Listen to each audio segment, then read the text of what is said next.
तो आज मैं बात करूंगी अपनी कहानी के उस हिस्से के बारे में जिसमें मैंने कलिमा कबूल किया, खुद के लिए, पब्लिकली, ताकि मुझे कोई शर्मिंदगी नहीं रही इसके बाद कि कोई मुझे मुसलमान कहता।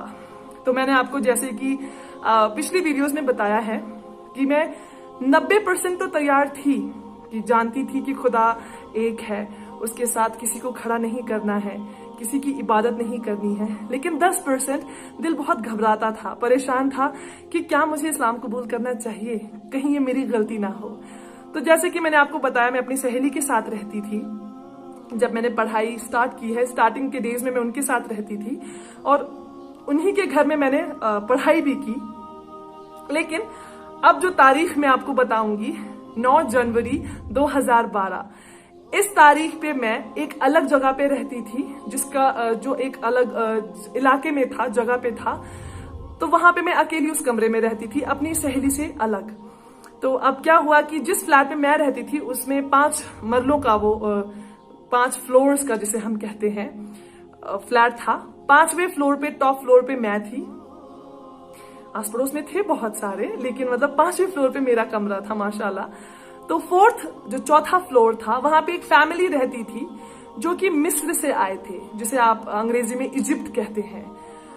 शौहर, बीवी और उनकी एक छोटी सी बच्ची थी, कुछ महीनों की बच्ची थी वो। तो वो मिस्र से आए हुए थे और 10 जनवरी 2012 को वो वापस जा रहे थे मिस्र, हमेशा हमेशा के लिए। तो मैंने कभी उनसे पर्सनली कभी बात नहीं की थी, सिर्फ सुना मैंने ओनर से कि वो मिस्र से जो फैमिली थी वो वापस जा रही हैं, कल सुबह फजर से पहले पहले वो यहाँ से निकल जाएंगे एयरपोर्ट के लिए। तो मुझे लगा शायद मुझे उन्हें अल्लाह हाफिज, बाय, टाटा, सलाम जो हम करते हैं मुझे करना चाहिए, क्योंकि दूसरे मुल्क के लोग हैं, अब वापस अपने वतन जा रहे हैं, न जाने कभी मुलाकात होगी कि नहीं। तो मैं उनके फ्लैट पे गई एक्चुअली, उनसे मिलने के लिए, खास तौर पे उनकी बीवी को मिलने के लिए। तो जो भाई साहब थे वहां पे, उनका नाम था हसन। तो माशाल्लाह उनसे मुलाकात वगैरह की। तो अब मैं निकलने वाली ही थी उनके ही फ्लैट से वापस अपने फ्लैट की तरफ, कि जो हसन भाई साहब थे उन्होंने मुझे रोका, पीछे से मुझे आवाज दी कि एक्सक्यूज मी, मैं आपसे कुछ सवालात करना चाहता हूँ, अगर आपको एतराज ना हो तो मैंने उनसे कहा जी कोई बात नहीं, आप पूछिए जो आप पूछना चाहते हैं। लेकिन दिल को एहसास था कि ये मुझसे कुछ इस्लाम के रिलेटेड ही बात करेंगे। तो अब माशाल्लाह क्या हुआ कि उन्होंने मुझसे कहा कि आप क्या मुसलमान हैं, क्योंकि जो आपकी ड्रेसिंग मैंने देखी है, आप सर तो कवर करती हैं लेकिन आप वेस्टर्न ड्रेसेस पहनती हैं, तो आप वाकई मुसलमान हैं सच में, या फिर कोशिश कर रही हैं इस्लाम के फोल्ड में आने की। तो मैंने उनसे कहा नहीं, मैं मुसलमान नहीं हूँ, मैं सिर्फ पढ़ाई कर रही हूँ इस्लाम के बारे में, तो अभी पूरी नहीं हुई है, तो इसीलिए मैंने इस्लाम कबूल भी नहीं किया। तो उन्होंने मुझे बोला क्या इरादा है कि आप इस्लाम कब कबूल करेंगी। मैंने बोला मैं इस वक्त MBA कर रही हूँ, एक बार MBA खत्म हो जाए तो इंशाल्लाह मैं इस्लाम कबूल कर लूंगी। तो बोला फिर आपके माँ बाप की जिम्मेदारियां भी होंगी, कि आपके माँ बाप ने इतना किया है आपके लिए, तो आप भी उनके लिए कुछ कमाएं, उन्हें भी कुछ कमा कर दें, उनके लिए कुछ करें आप। मैं चुप हो गई। उन्होंने बोला फिर कल को माँ बाप प्रेशर करेंगे शादी के लिए किसी से, उनकी पसंद का लड़का या आपकी ही पसंद का हो, तो कल उन्हीं के मजहब में आपको शादी भी करनी पड़ेगी, क्योंकि सोशल प्रेशर, इमोशनल जो प्रेशर होता है पेरेंट्स और बच्चों के बीच में, वो ज्यादा प्रॉब्लम क्रिएट करता है। तो उन्होंने बोला फिर आपको शादी भी वहीं करनी पड़ेगी। तो मैं बिल्कुल ही चुप हो गई, मेरे पास कोई जवाब ही नहीं था उन्हें देने के लिए। तो उन्होंने बोला आपने शैतान के बारे में पढ़ा है। मैंने कहा जी नहीं। बोला आप जानती हैं शैतान खुला दुश्मन है हम ईमान वालों का, आपको पता है कि जितने कदम आप खुदा की तरफ बढ़ाएंगी वो उतनी ही तेजी से आपको रोकने के लिए आएगा। मैं बहुत हैरान, बहुत परेशान कि ये क्या बोल रहे हैं भैया। मतलब मैंने सुना तो है कि शैतान है जो बहुत कोशिश करता है कि भटका सके, लेकिन ऐसा कुछ वाकई हो सकता है मेरे साथ। तो उन्होंने बोला हो सकता है ये शैतान के वसवसे हों आपके दिमाग में जो डाल रहा है कि आप आज नहीं कल करें, कल नहीं परसों करें, परसों नहीं 1 महीने बाद करें, तो हो सकता है ये शैतान का वसवसा हो आपके लिए। मैं चुप, मैंने कुछ खास उन्हें जवाब नहीं दिया, क्योंकि जवाब मेरे पास था नहीं, क्योंकि हो सकता था, ये हो सकता था, प्रोबेबली था भी शायद यही। तो उन्होंने मुझे कहा क्या आप अब इसी वक्त कबूल करना चाहेंगी इस्लाम, क्या आप कलमा पढ़ना चाहेंगी। न जाने कहां से वो हिम्मत आई, अल्लाह की रहमत से मैंने उन्हें कह दिया जी हाँ मुझे इस्लाम कबूल करना है और अभी करना है। तो उन्होंने मुझे कलिमा पढ़ाया, ला इलाहा इल्लल्लाह मुहम्मदुर रसूलुल्लाह सल्लल्लाहु अलैहि वसल्लम।